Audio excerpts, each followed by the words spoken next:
Hello, good morning, or good afternoon, or evening, whatever time it is for you right now. I hope that you're doing well. Perfect, amazing. I've missed you guys a lot, so I'm really excited to get into this video with you, listen to some amazing music. Just a little heads up, we're going to be doing things a little bit differently today. So up at bat, we've got our wildcard pick video. In honor of the late and great Taylor Hawkins of the Foo Fighters, I decided what better way to honor him than to look up some of their top songs and give those a listen. This should be a real treat for everyone because I know a few of you have expressed your love for the Foo Fighters in the comments. I know that the Foo Fighters have a really strong fan base in general, and I don't even want to admit this, but I'm actually unfamiliar with all of the Foo Fighters catalog, so that makes it all the better. I think it makes it all the more exciting. From the album The Color and the Shape, the first song we'll be listening to today is My Hero.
Even though I thought I'd never heard any of the Foo Fighters music before, I found the chorus, "There goes my hero." That part was very familiar to me.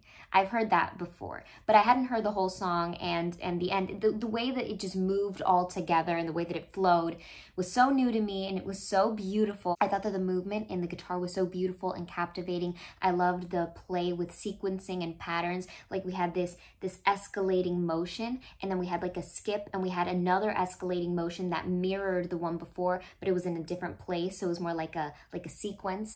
That rugged distortion, it was so harsh, but it was really compelling too.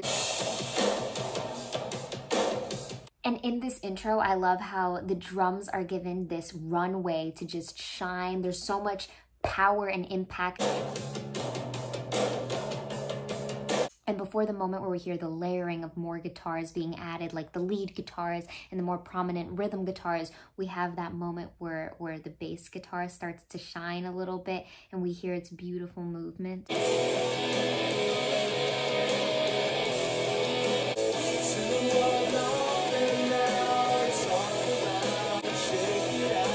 Beautiful voice. Say it aloud.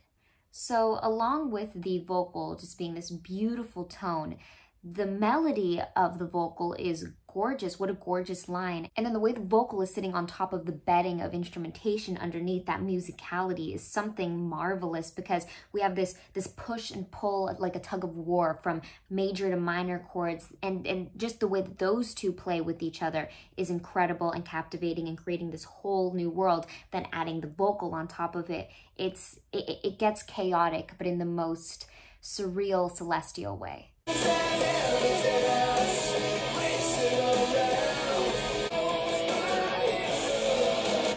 So before we get into that "there goes my hero" chorus, we have a little prep, a little lead up with the drums that kind of like tipping us off to get ready for the chorus.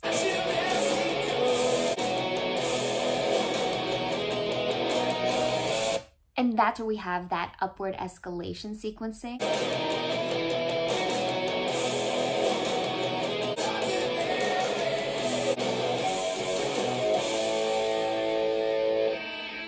Their transitions are just excellent, and in that moment it feels like we went from one transition to another transition, which is really cool. It gives us this more twisty feeling, like we have unexpected turns happening nonstop.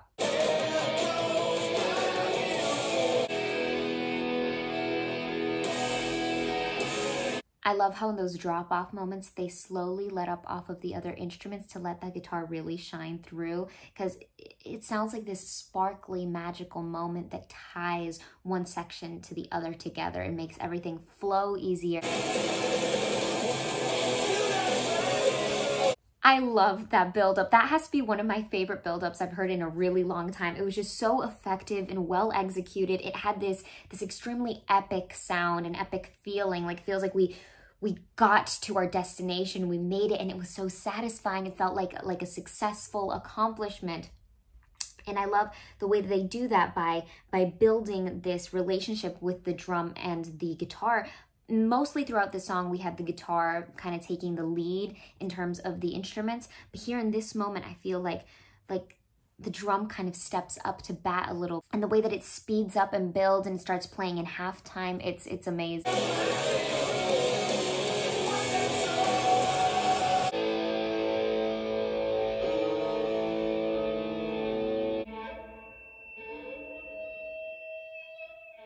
Even that decision to end the song like that with those scratchy, skin-crawling pitches that just play off until the end is really cool, because it brings back around that fun, exciting aspect, and really, I think, makes it feel alive and like we're part of this moment all together with the band. Up next, from their Echoes, Silence, Patience, and Grace album, we've got The Pretender.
I felt like I could kind of hear some Stairway to Heaven a little bit, especially with that intro and the way that they grew little by little, adding one instrumental element at a time, and the way that the voice changed every time there was a new element introduced, the way that it mimicked the pattern, the way that they were able to have this growing feeling, the way that it crescendoed, the way that they constantly played with dynamics. There was no boring moment, because I felt like they just kept changing the game on us. They kept throwing in a new sneak play as if this was like a sport game where they just kept running plays. And it also kind of reminded me a little bit of Here I Go Again on My Own, with the fact that it started off with this ethereal, beautiful, magical nature, and then suddenly, bam, it went off the deep end and it started getting wild and loud and like a storm. Something about this intro reminds me of the intro to Stairway to Heaven. And it's more than just in the pitches and the notes, which seem like they could be very similar, but it's in that style of execution, just very charming and haunting and enchanted.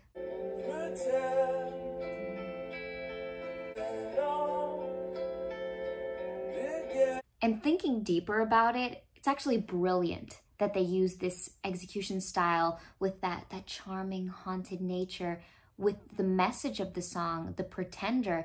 It's like how a con artist is able to deceive you. They portray and bring to life that deceptive nature, that luring, presenting this picture to just then blast us with the revelation of something deeper and darker within.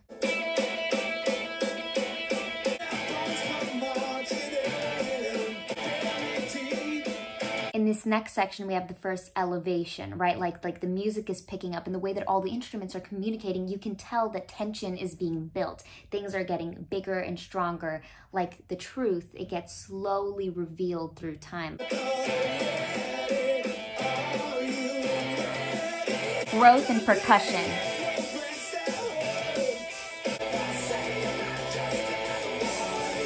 And then finally, we make it to the gratifying peak where even the voice is involved in its tone and how it's so explosive and it's loud and prominent.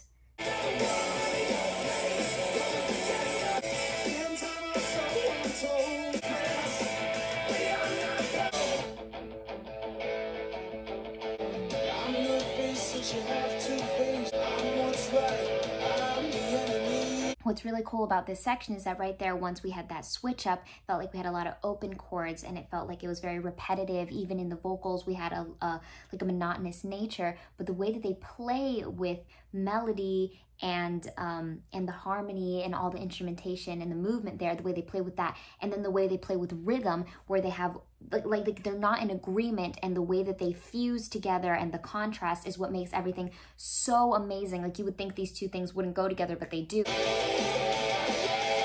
Rock and roll.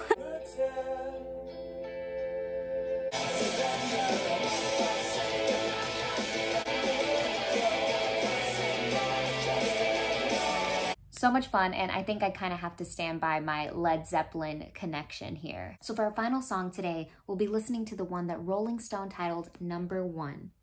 Jumping back to the Color and the Shape album, we've got Everlong.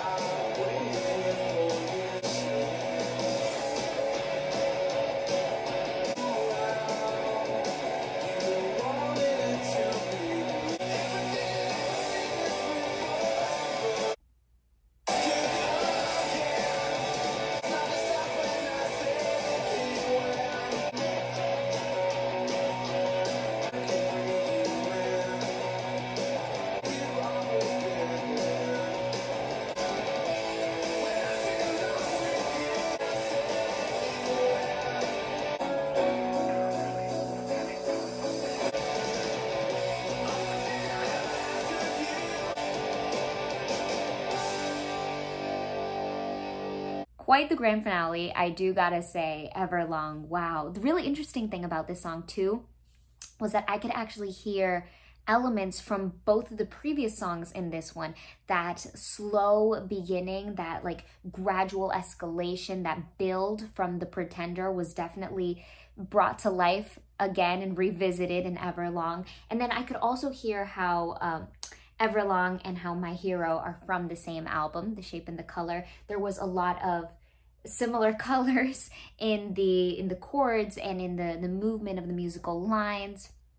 I thought that for Everlong specifically, that motif, that riff was really catchy and really, really interesting. It had a great sound, beautiful.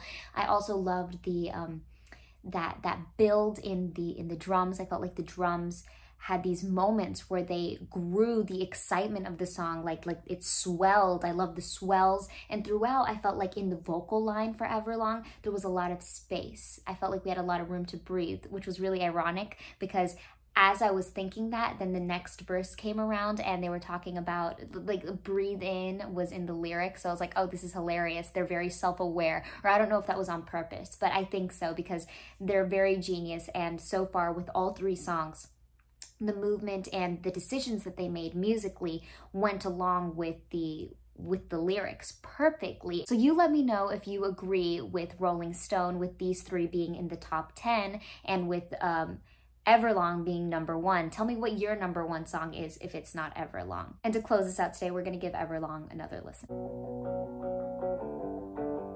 I just heard something that reminded me of one last thing I wanted to say. I've talked about some of the influences that came before Foo Fighters that kind of remind me of this sound now, but there's even sounds that come from the Foo Fighters that feel like current pop and rock artists of today kind of pull inspiration from. Like, there's a band I really love called The Neighborhood, and I feel like they actually pull a lot of influence from the Foo Fighters. It sounds like it, at least. And there's a few other ones that don't come to mind right now, but I hear so much being pulled from the Foo Fighters.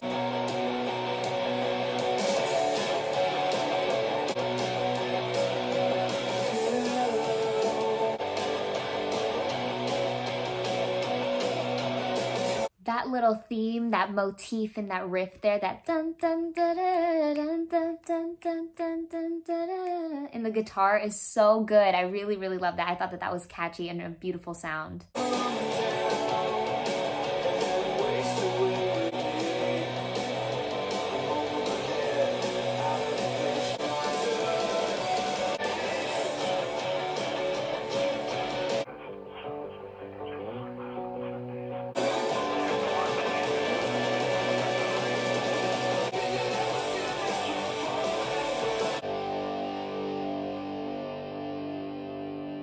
You know, there's just something so special and incredible about any piece of music, or you know what, any piece of art in general, that can either make you feel so excited and thrilled and just you can't help but to smile, or if it just completely tears you apart inside and breaks your heart. But then there are the few moments where it can do both at the same time, and you feel everything, and you don't even know how to feel. You don't even know how to describe what you feel, but you feel so alive. And that's what I felt here today. Remember to keep taking care of yourself and to take it easy.